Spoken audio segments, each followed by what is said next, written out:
Cuba sigue existiendo básicamente una sociedad esclavista. Es decir, las relaciones laborales están construidas en torno a la esclavitud y no solamente en los ingenios azucareros. Es un pequeño fragmento del reportaje que vamos a ver aquí ahora en Crónicas. El historiador cubano Óscar Zanetti nos habla del siglo XIX, de la producción de azúcar en Cuba y del trabajo esclavo.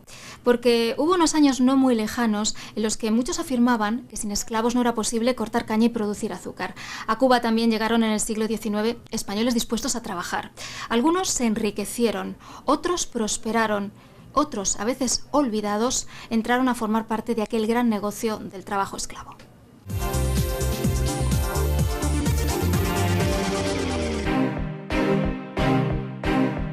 La Comisión Central de Socorros para Galicia, en la cual debo a vuestra excelencia la honra de ser vocal, concibió el filantrópico pensamiento, que vuestra excelencia se dignó amparar, de abrir a los gallegos el camino para venir a esta isla a utilizar su trabajo. Los productores azucareros se van a dar cuenta que los días de la esclavitud, tarde o temprano, tienen que tocar a su fin.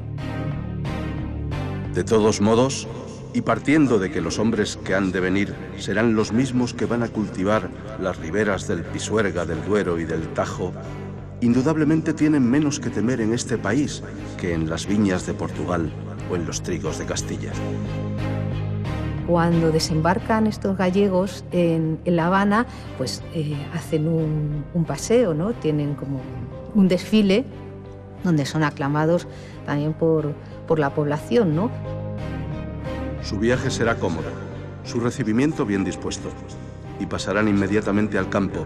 Hallarán en el establecimiento preparado comodidad por la noche, sombra y quietud por el día, alimento bueno, parte del cual vendrá con ellos.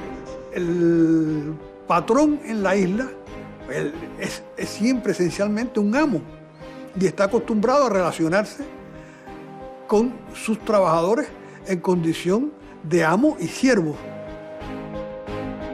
Solamente la ignorancia de lo que trabajan nuestros labradores puede permitir aquella objeción. Yo solamente asentaré que mi opinión contraria es de que un gallego ha de hacer el trabajo de dos negros.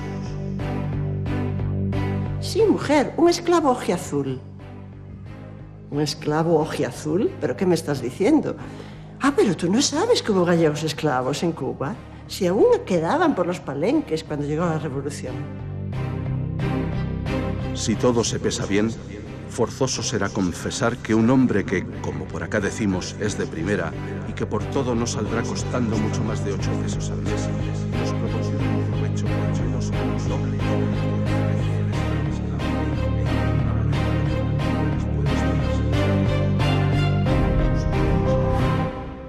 Mi sorpresa fue enorme porque, en primer lugar, era un tema desconocido para mí y, como después supe, para muchísima gente, incluso historiadores.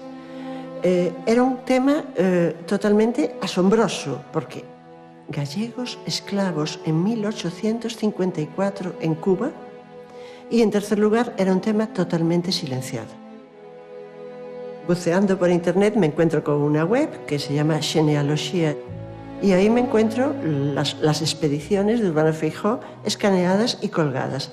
Me pongo en contacto con el administrador y le digo, ¿pero cómo tenéis eso? Yo vi un día en eBay unas listas de pasajeros que ya nosotros en ese momento estábamos con los censos, y encontraron unas listas de pasajeros así en internet, además estaban todas escaneadas, en bastante buena calidad. Fue una sorpresa grande, ¿no? Lo primero que me llamó la atención fue la elevada mortandad. En la primera expedición ya de 100 y pico, 170 y algo, creo que eran 35 muertos, ¿no? 71 desaparecidos, otros que estaban en la cárcel, otros en el depósito de emancipados. Eso me empezó a dejar flipado a mí, porque personalmente diciendo, ¿pero qué pasa aquí? Una historia extraña, ¿no? Mi concepto de pasajero a otra cosa empezó a cambiar al transcribir los documentos. Porque ya dejé de decir lista de pasajeros. Empecé a decir gallegos que fueron a Cuba en 1854. Porque ya pasajeros no veía allí. En muchos faltaban 2, 3, 4 nombres, ¿no? Y eso fue lo que me llevó de nuevo otra vez a la página, ver qué usuario había sido el adjudicador de la subasta, que era un tal Miudiño, y resultó ser Antonio Leira, un hombre de Pontedeume muy cercano, ¿no? Sí, es que, mira, estoy interesado por este tema, y claro, algunos no los pude transcribir y tal, entonces si tú te dignas colaborar, yo te mando los que no salen, tú lo compruebas, y así entre los dos. Y eso fue un trabajo largo. Después de hablar por teléfono con Elisa, ella que quedó súper interesada en poder ver los papeles. Puse en contacto con Antonio, se lo habló, ningún problema, encantado de la vida, ¿no? ¿Qué tal, Antonio? ¿Cómo estás? Pues estoy aquí mirando los papeles de los que os hablé y estaba mirando que esta es la primera de las listas que vienen en el Villa de Leda. Pues son una serie de páginas que parecen arrancadas de algún documento más importante en los que el síndico de la Junta de Fomento da fe de quiénes eran los gallegos de Feijóo, expedición a expedición, y qué pasó con cada uno de ellos. Hay un nombre y un apellido, y a su lado, pues, si era capataz, si era obrero, en dónde estuvo destinado, y si se escapó, si se cimarroneó, si estaba depositado en el depósito de esclavos, si estaba en prisión o si era difunto. Entonces, claro, yo al ver estos documentos pensé, esto es muy importante para la historia de Galicia. Hay que tener en cuenta que fueron casi 2000 personas que salieron en los barcos de Feijóo y que de muchos de ellos nunca se volvió a saber.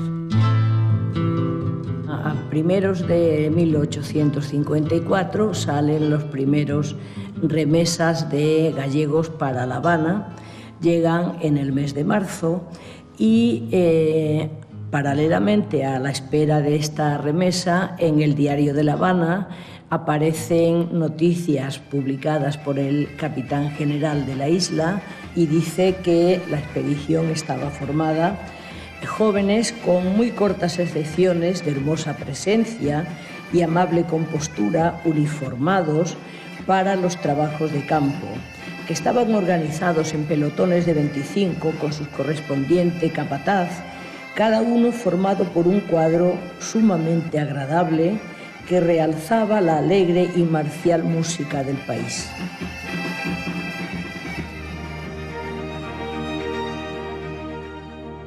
La historia de las últimas colonias americanas de España, Cuba y Puerto Rico transcurrió ligada a su industria azucarera, un elemento que fue determinante en la configuración y evolución de sus sociedades y culturas.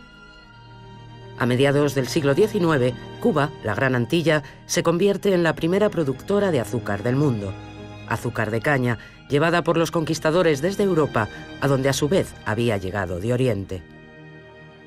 Hay que tener en cuenta la realidad, el espacio geográfico en el que está enclavado la Gran Antilla, muy cerca de Saint-Domingue, la última colonia, la principal colonia de Francia, la principal colonia azucarera, y que en 1791 se produce ahí la Revolución de Saint-Domingue, que después da lugar a la creación del Estado haitiano en 1840.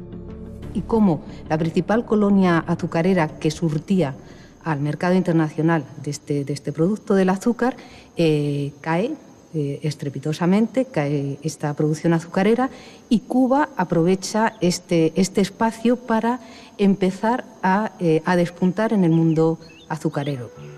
Se fue creando una oligarquía relativamente rica y es esta la que va a impulsar el crecimiento azucarero, aunque también a ella se van a ir incorporando españoles que empiezan a trabajar en la esfera comercial, pero van adquiriendo también ingenios o fomentando ingenios, y en este sentido se incorporan a eso que se ha dado, o sea, que Moreno Fraginal llamó la sacarocracia, que en cierta medida es una traducción a la escala cubana del término de plantocracia, que se utiliza para una circunstancia histórica relativamente parecida, que es la de la economía esclavista del sur de Estados Unidos, que era también una economía de plantaciones, solo que algodonera, ¿no? El ingenio azucarero es una agromanufactura muy compleja, compuesta de dos partes básicamente, una agraria y una industrial. Hay que cultivar y cosechar la caña y luego cortarla. Este proceso se realiza a mano, sobre todo el corte, al igual que el alza y el tiro, que es como se llama el transporte. El tiro, sin embargo, se va a ir tecnificando gracias a los ferrocarriles y ahorrando gran cantidad de mano de obra. Entonces, tenemos una plantación en la que se necesitan básicamente esclavos para producir azúcar.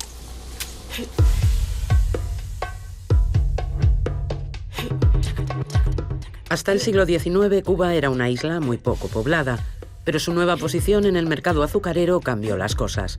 Si a finales del XVIII apenas llegaba a los 200.000 habitantes, casi en la mitad del XIX ya pasaba del 1.000.000. La producción de azúcar para los mercados mundiales necesitaba cada vez más mano de obra, y la mejor era la mano de obra esclava, y negra, como se había demostrado ya en las otras Antillas. A finales del XVIII se contabilizan en Cuba algo más de 50.000 esclavos, y en 1841 son casi 450.000. Pero Inglaterra, que había suprimido la trata de esclavos en 1807 y promulgado la abolición de la esclavitud en sus colonias en 1833, presionaba y perseguía a otros países, especialmente a España. En nuestra historia se da una situación un tanto paradójica, y es que los momentos de expansión azucarera coinciden con circunstancias de limitación en fuerza de trabajo. Por tanto, esa fuerza de trabajo a lo largo de la historia, en distintos momentos, fue una fuerza de trabajo importada. Inmigración forzada, que es lo que en definitiva era la esclavitud, por la trata de esclavos, y también la inmigración por contratas, es decir, contingentes de jornaleros que venían ya contratados en sus lugares de origen. Y después, en la abolición de la esclavitud en 1833, pues España se ve obligada a firmar tratados que proscribían la trata de esclavos. Y estos convenios, en definitiva, las autoridades españolas en la isla los cumplen a medias, es decir, hay contrabando de esclavos muy importantes en las 2 décadas posteriores a la firma de estos tratados, pero Inglaterra va presionando, ¿no?, tratando de hacer cumplir este compromiso por parte de España, y a mediados de siglo los gobiernos españoles, que son gobiernos liberales y en alguna medida más cercanos a Inglaterra, esa influencia se siente y se va limitando la introducción de esclavos. Con una Inglaterra vigilante al tráfico ilegal de España, el precio de los esclavos negros cada vez es mayor. Además, empieza a preocupar demasiado el ennegrecimiento de la población, algo que podía poner en peligro los intereses de España en la colonia. En el censo de 1841, por primera vez, no solo la población de color, sino también la población esclava, supera a la de blancos. A todo ello se van a sumar algunas revueltas que resucitan el fantasma de la revolución haitiana. Era necesario, por tanto, buscar en otros mercados la fuerza de trabajo y una reformulación de las políticas de población. Durante todo el siglo XIX se suceden, con mayor o menor éxito, distintos proyectos de colonización blanca, y culíes o indios yucatecos se convierten en alternativa al trabajo de los negros esclavos. Y las alternativas, la principal, van a ser los chinos. Es decir, entre 1848 y 1873 entran en Cuba aproximadamente como unos 100.000 culíes, que era como se le llamaba, chinos. Pero simultáneamente se van explorando otras formas de poblamiento, y una de ellas es la propuesta de Feijó Sotomayor.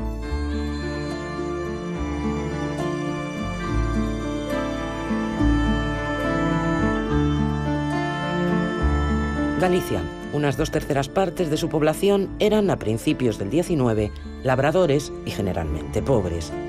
En 1853, tras una época de fuertes lluvias, las 4 provincias gallegas sufren una de las peores crisis de subsistencia de su historia. A las malas cosechas siguió el hambre y a este una epidemia de cólera morbo que extendió la miseria. Urbano Feijó y Sotomayor, gallego afincado en Cuba y con intereses económicos en la isla, presenta en 1853 un proyecto de inmigración de trabajadores de Galicia. Pero tanto él como su hermano Jaime, los 2 militares, habían llegado a Cuba en la década anterior. y es precisamente el matrimonio de su hermano lo que facilitará a Urbano Feijóo establecer un estrecho vínculo con una familia, los Lapaza de Martiatu, y también con su fortuna y propiedades, ganándose la plena confianza del primogénito y heredero Salvador.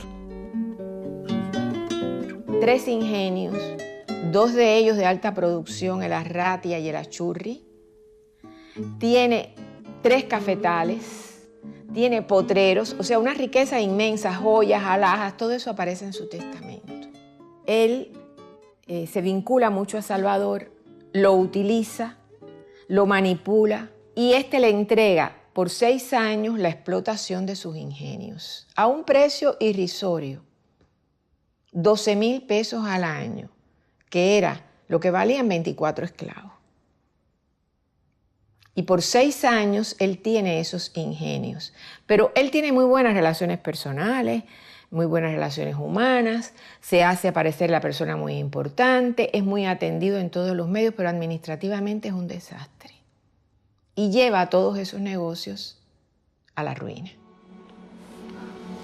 A pesar de su fracaso en los negocios, el estado crítico de sus finanzas no había trascendido y Urbano Feijóo Sotomayor supo aprovechar su imagen pública.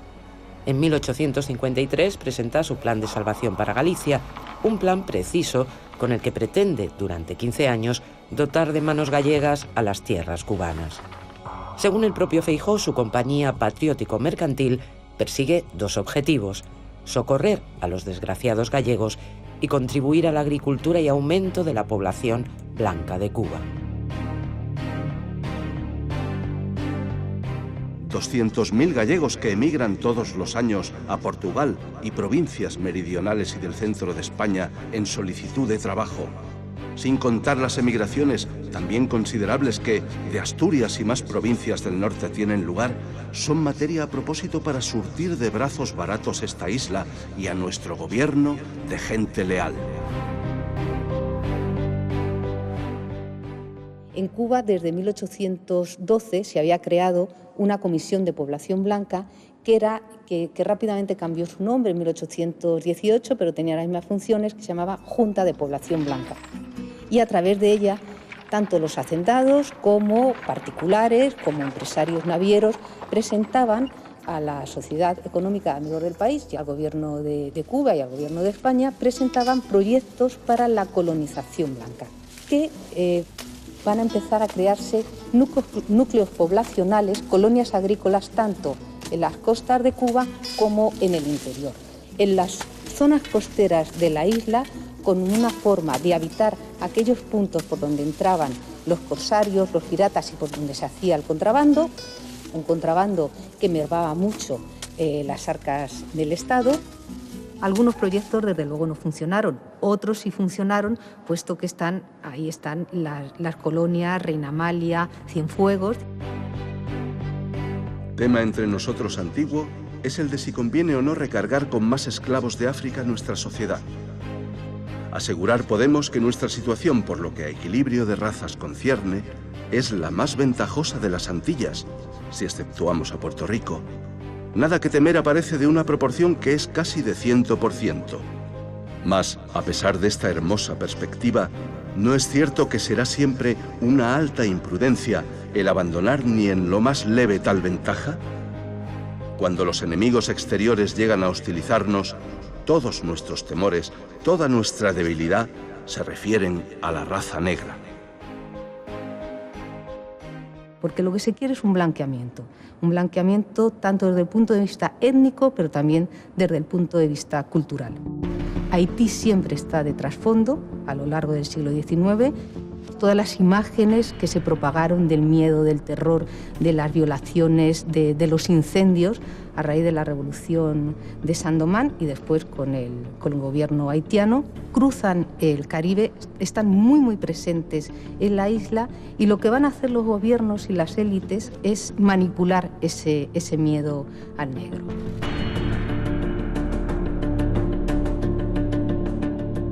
Las élites criollas supieron muy bien, con gran astucia, siempre supieron negociar con el gobierno metropolitano y en esto, a lo largo del siglo XIX, supieron muy bien navegar entre el miedo y las ganancias. El proyecto de Urbano Feijóo no buscaba colonos, ni la explotación y ocupación de tierras. Era estrictamente un proyecto de inmigración de trabajadores, pero en ambos casos se buscaba que quienes entraran de nuevas en la isla fueran preferiblemente blancos y, por supuesto, españoles. En la memoria adjunta al pliego de condiciones con el que Feijóo presenta su compañía patriótico-mercantil, defiende el trabajador gallego frente a cualquier otro, argumentando también en contra de algunas razas que se estaban introduciendo como alternativa al negro esclavo. Se observa que aquí los chinos son soberbios, altaneros, dispuestos y prontos para la insurrección, sin que les arredre el asesinato. De trabajo corto aunque mañoso, sin codicia y sin vergüenza. Pero sea cual sea, es muy cierto que la presencia en una finca de considerable número de chinos debe tener al dueño en zozobra continua y aumenta los peligros. En el caso de los chinos, la tasa de suicidios era enorme porque desde el punto de vista de su cultura, de su idiosincrasia, el castigo corporal es un vejamen. Y como los propietarios en la isla estaban acostumbrados a utilizar la violencia física con sus trabajadores, que eran esclavos, la utilizaban también con los chinos, y para los chinos, si no podían responder a ese vejamen, optaban en algunos casos por suicidarse. Al mismo tiempo que se teme a las enfermedades de aclimatación, se añade que no pueden los europeos soportar el trabajo de campo. Solamente la ignorancia de lo que trabajan nuestros labradores puede permitir aquella objeción. Yo solamente asentaré que mi opinión contraria es de que un gallego ha de hacer el trabajo de dos negros. Si van al campo a trabajar, ya por lo menos no hay que temer al vómito, puesto que este no ataca en la mayor parte del interior de la isla. Hablar de aclimatación es adentrarnos en toda una serie de teorías raciales, de teorías biológicas que están apoyando toda la idea de que unas poblaciones son más aptas que otras para trabajar en los trópicos. Estas ideas sobre la aclimatación van a estar, por una parte, justificando la esclavitud, y se van a basar los esclavistas, los negreros, para justificar la esclavitud. Solamente las poblaciones africanas, porque son inmunes a determinadas enfermedades, como la fiebre amarilla, por ejemplo, son aptas para trabajar en el trópico. Los blancos, los españoles, no son aptos porque en el momento que llegan, pues padecen toda una serie de enfermedades. Hay algunos, muy pocos, digamos, ilustrados, que plantean desde el principio revocar estas teorías. Me estoy acordando del médico Tomás Romay. En 1819 ya presenta la primera cartilla de higiene de cómo aquellos colonos que fuesen a poblar la isla de Cuba, si llevaban a cabo o si seguían una serie de medidas higiénicas, pues desde luego no iban a tener ninguna de estas enfermedades que la población blanca parecía que no estaba inmune y que había una gran mortalidad entre estos pobladores. Cuando el empresario Feijóo presentó su proyecto a la Junta de Población Blanca, su plan no convencía a los hacendados. Existían importantes intereses económicos y políticos, y poner en manos de Feijóo el privilegio del monopolio en la inmigración durante 15 años podía resultar peligroso. Finalmente, después de algunas modificaciones y presionados por el entonces capitán general Cañedo, la Junta de Fomento autorizó la iniciativa. Feijóo no esperó siquiera obtener la autorización oficial de su empresa en la metrópoli. Cuando se publicó la Real Orden en mayo de 1854, las primeras expediciones de gallegos ya habían llegado a La Habana. En el Real Consulado y la Junta de Fomento está representada toda la oligarquía plantacionista, sea criolla o sea española, porque había españoles que ya tenían un gran capital invertido en la industria azucarera. O sea, aunque no la tuvieran a su nombre, eran los principales refaccionistas de esa industria azucarera. Por otra parte, el Real Consulado y la Junta de Fomento está defendiendo fundamentalmente los intereses de la región, de Cuba. Y ven a Feijóo como una persona que puede que sus intereses no sean exactamente esos. O sea que yo creo que esto iba por muchos caminos.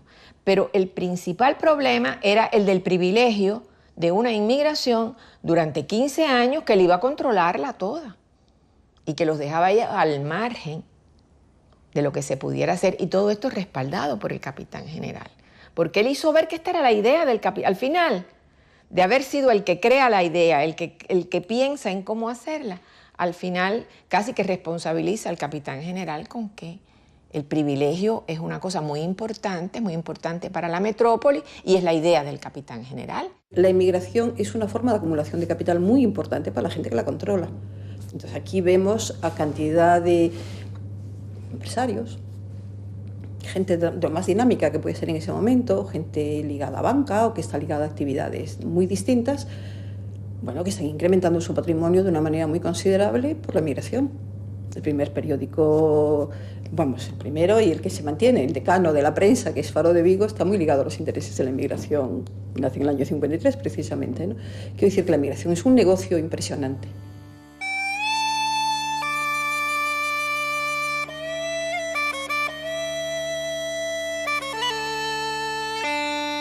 José Vices, vecino de la parroquia de Santa María del Juvencos, del Ayuntamiento de Bobora y de oficio labrador, que por la presente me obligo y contrato con el señor don Urbano Feijóo Sotomayor. Por su poder, don José Varela me ha de trasladar por su cuenta a esta isla de Cuba y emplearme allí 5 años en los trabajos de mi profesión, bien sea en el campo o en la ciudad. Desde luego me obligo a trabajar cuanto prudencialmente pueda en 12 horas de las 24 horas que tiene el día, y caso que así no lo verifique a satisfacción del señor contratista, me sujeto a sufrir sin queja la corrección que el reglamento aprobado autoridad se establezca. Y siempre que reincidiendo este viaje de retorno una pena siempre que falte al contrato, y no podré evadirme de ella a no ser que pague la multa de 1000 pesos con aplicación a los hospitales de la isla de Cuba. Dicho señor don Urbano Feijóo. Al igual que el joven labrador José Vieites de la comarca de Carballino, en Orense, muchos fueron los gallegos reclutados por hombres de Feijóo en Galicia. Se corría la voz y en presencia de otros vecinos o amigos se firmaban los contratos. A principios de marzo de 1854, la fragata Villa de Neda llegaba al puerto de La Habana con la primera expedición, formada por 315 hombres. Hasta finales de agosto lo harán 7 expediciones más. En total, algo más de 1.700 hijos de Galicia buscando trabajo y sustento en Cuba. Ellos no romperán el contrato con el empresario, no dispondrán de pasaporte. En tercer lugar, les hace aceptar que estarían sujetos a castigos corporales si incumplían sus obligaciones. Y, por último, les hace aceptar que son conocedores de que su salario mensual, 5 pesos por mes, es inferior al resto de colonos españoles, canarios y peninsulares que hay en Cuba, cuyo salario ronda alrededor de los 10 pesos, pero también es inferior al de los negros emancipados, que cobran entre 15 y 20 pesos. Una gran propaganda dentro de la prensa, iban a solucionar el problema de la producción agrícola en Cuba. ¿Pero quién los contrataba? Los contrataban los plantadores, que son los que están en el Real Consulado y en la Junta de Fomento, y ninguno los contrata. O sea, él no encuentra dónde ubicarlos. Los ubica en el ferrocarril, en la construcción del ferrocarril. En este clima, personas no acostumbradas, ese era un trabajo que hacían por lo general los emancipados o las personas que sacaban, los africanos que sacaban del depósito de cimarrones. Los que no van a construir ferrocarril pueden formar parte de unas milicias que están combatiendo todo el movimiento anexionista que hay, por lo tanto es importante también los que tenían cierta preparación militar. Y ubicarlos en sus propios ingenios, en los que ya casi no quedaban esclavos, pero que eran enclaves económicos fuertemente deprimidos en estos años, el momento en que están totalmente deprimidos, que no han salido a flote. Por lo tanto, esto es un fracaso desde todo punto de vista, y esas personas que vienen no son esclavos, son individuos que están acostumbrados a luchar por sus derechos. Los gallegos han sido arrancados de sus hogares, engañados con cautelosas y metidas promesas, y han venido a encontrar en Cuba la vergüenza, el engaño, la ignominia y la muerte. Hasta el presente han encontrado la muerte 500 por cálculo aproximado a causa del hambre, y para reprimir este impulso los jefes les mandaron encerrar en fétidas instancias, cargados de grillos y cadenas, desnudos y descalzos. Los alimentan con carnes descompuestas que los negros africanos rechazan. Les obligan a trabajar durante la aclimatación 15 horas diarias, por medio del palo, el azote y la espada. Así describía la situación en que se encontraban los trabajadores de la empresa de Feijó, uno de sus jefes en La Habana, Ramón Fernández Armada. Yo encontré gallegos que se rebelaron y de hecho encontré un documento en el que decía que los gallegos habían desfilado por las calles de Trinidad vomitando improperios contra Urbano Feijó. O sea que realmente hubo una sublevación. Otra cosa es que, claro, muchos escaparon, se les encontraron por los caminos, hambrientos, harapientos, enajenados, pidiéndole al orden público que los detuviese porque preferían la cárcel al ingenio. O sea, estamos hablando de dramas tremendos. Y desde la cárcel es desde donde ellos contratan, con el poco dinero que tenían, escribientes, que eran mucho menos que un escribano, para que enviasen cartas, porque ellos no sabían escribir, para que enviasen cartas a las familias y diesen cuenta. Aquí nos traen peor que negros. Nos traen descalzos y desnudos y sin camas, nada más que unas esteras por debajo de nosotros en unos tablados. Pues la mortalidad nuestra fue el no tener aclimatación ninguna y hemos trabajado mucho y sin provecho.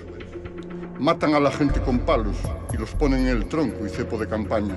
Yo he tenido la fortuna que nada de eso me ha tocado. Aquí nos tienen en un sitio oculto, sin comunicación con nadie. En jamás cuidé de verme tan abatido de trabajos. Y el peor es el morir. El día 2 de agosto nos habernos largado entre 4 individuos. Va a 7 meses que habemos salido de nuestras casas, pues aún no habemos visto delante de nosotros ni dinero ninguno nos han dado hasta la fecha, ni tampoco vemos cuando nos lo den, ni tampoco esperanza. Andamos desnudos y descalzos, nos matan con hambre, y diciéndole que den alguna cosa para comer, lo que nos dan son palos y sablazos, y llenos de tronco y cepo de campaña. Nuestro rancho se vuelve un poco de agua sin grasa ninguna, de manera que la gente se muere con hambre y palos y sablazos. En el Parlamento se sientan distintos diputados gallegos, Urbano, Feijó, Sotomayor, entre ellos, pero hay un gallego que es muy conocedor de la realidad cubana, que se llamaba Ramón de la Sagra. Tiene información a partir de un abogado gallego de las cartas que están recibiendo las familias de los inmigrantes aquí en Galicia, contándoles la situación desesperada en la que se hallan. Ramón de la Sagra presenta a primeros de 1855 una solicitud a la presidencia de las Cortes para que el gobierno traiga a las Cortes, a discusión parlamentaria, el asunto de los gallegos en Cuba. ¿Por qué muestran sus señorías tanta complacencia con el señor Feijó y tanta indiferencia hacia los infelices gallegos? Con esa contrata no se ha buscado más que el lucro, que es lo que ha desnaturalizado la idea de la colonización blanca. ¿Cómo contentarse solo con hacer censuras al empresario? ¿Cómo no están ya en las cárceles tantas autoridades poderosas que son reos, directos o cómplices, cuando menos de los desórdenes? Ha dicho el señor Alonso que el proyecto era humanitario y patriótico porque se proponía sustituir el trabajo esclavo por hombres libres y efectivamente, esta es una buena idea. Pero señores, no creo que se consiga esta sustitución reduciendo a los infelices gallegos a la condición de los negros de África. ¿Y cómo pueden defender esto quienes tanto atacan la esclavitud perpetua? El proyecto no nació de la codicia del empresario, sino de la miseria que padecía Galicia en 1853 y de la que tuvo noticia el general Cañedo. Este hombre sugirió la idea de colonización y la Junta de Socorros lo aprobó unánimemente. Está escrito, Feijó no había aparecido para nada. Fue un contrato que ellos hicieron sin conocimiento, con los ojos cerrados, como una máquina, como una persona que carece de razón y de inteligencia. Por eso, señores, digo yo que es un contrato de esclavitud, que es un contrato en que los hombres comprometieron su libertad por 5 años sin saber qué hacían. Yo desafío a toda la Cámara que me designe en qué ley, en qué derecho de gentes, en qué filosofía, en qué moral se define el arriendo del trabajo como una prueba de esclavitud. Cuando conviene, hay algún diputado convencido de que tiene que reivindicar el honor, la dignidad de esos españoles allí, pero cuando se dan los distintos turnos de palabra, los que continúan interviniendo diluyen esa reivindicación de que se ve vulnerada la dignidad de los emigrantes gallegos. Porque de suyo entienden que si la circunstancia de los gallegos que emigran es por esas necesidades, que espabilen y trabajen por 5 pesos, aunque y además acepten que les puedan castigar físicamente. Fijaos bien, pues eso queda diluido en la discusión para privilegiar los intereses del empresario, los intereses de los hacendados cubanos y la mediación como árbitro que ejerce la autoridad española en la isla. Urbano Feijóo y Sotomayor, diputado por Orense, presente en las discusiones, tenía su justificación. El fracaso de la empresa era responsabilidad de los trabajadores, de los hacendados cubanos y del gobierno de la isla. A las dificultades yo me lancé entero y a fuer de bueno confié en Dios y en la justicia. Yo conté con todos los obstáculos naturales, enumeré el inmenso catálogo de los enemigos del plan, pero contando con que un gobierno, cualquiera que sea, debe estar colocado a la altura más elevada que la que alcanza el terreno de las mezquinas banderías. ¿Cómo había yo de figurarme que el gobierno de su majestad faltase a aquel que por el mismo gobierno cumplía sus más altas obligaciones? Fue una tomadura de pelo lo que pasó en las Cortes, porque las Cortes tratan la trata y en vez de tratar la trata, lo que tratan es el beneficio del empresario. A ver cómo solucionamos para que este señor no pierda, para que todo esto quede bien y a los gallegos que no reclamen. A finales de junio de 1855 se aprobó en las Cortes la solución al problema de los emigrantes gallegos en Cuba. Se declaró rescindido el contrato entre el señor Feijóo y los inmigrados y estos quedaron en libertad de apartarse de la empresa o de seguir con ella como jornaleros libres. La solución no entró en profundidad en el tema, salvó de graves responsabilidades económicas al empresario y al gobierno. Dejó las cuestiones entre gallegos y empresa en manos de árbitros para liquidar las posibles deudas. Pero no hubo indemnizaciones, ni condenas, ni, por supuesto, se cuestionó el trabajo esclavo. La empresa de Urbano Feijóo fue una empresa que se introduce, digamos, allí. Es una empresa que hiere muchos sentimientos y que además, bueno, quiere monopolio y dentro de una situación determinada, ¿no? Entonces, lo que menos en estos casos son los intereses de los trabajadores. No sé si Feijóo los defendía mucho o no, no creo, yo creo que era una persona de su tiempo y explotadora de su tiempo, pero los que le fueron contra la empresa exactamente igual. ¿Por qué este proyecto y otros parecidos no logran cuajar? En primer lugar, porque en Cuba sigue existiendo básicamente una sociedad esclavista. Es decir, las relaciones laborales están construidas en torno a la esclavitud. El patrón en la isla es siempre esencialmente un amo y está acostumbrado a relacionarse con sus trabajadores en condición de amo y siervo. Dicen que cuando Feijóo abandonó Cuba y su última aventura empresarial, dejó una situación caótica, gastos sin cubrir y un gran número de demandas, no solo relacionadas con la empresa Patriótico Mercantil, sino también con la administración de las propiedades de los Lapaza de Martiatú. La esclavitud, poco a poco, dejó de ser un gran negocio Pero no fue hasta 1886, ya a las puertas del siglo XX, cuando desapareció legalmente de Cuba con la liberación de los últimos 30.000 esclavos que quedaban en la isla. De aquellos gallegos de Feijó, más de 1.700, es difícil conocer algo más. Buscar su rastro es tarea casi imposible. La historia nos ha dejado nombres. De las listas de liquidaciones podemos saber cuántos murieron o escaparon, pero su pista se pierde entre el silencio y los tiempos convulsos de aquellos años. Años de emigrantes, de esclavos y de grandes fortunas.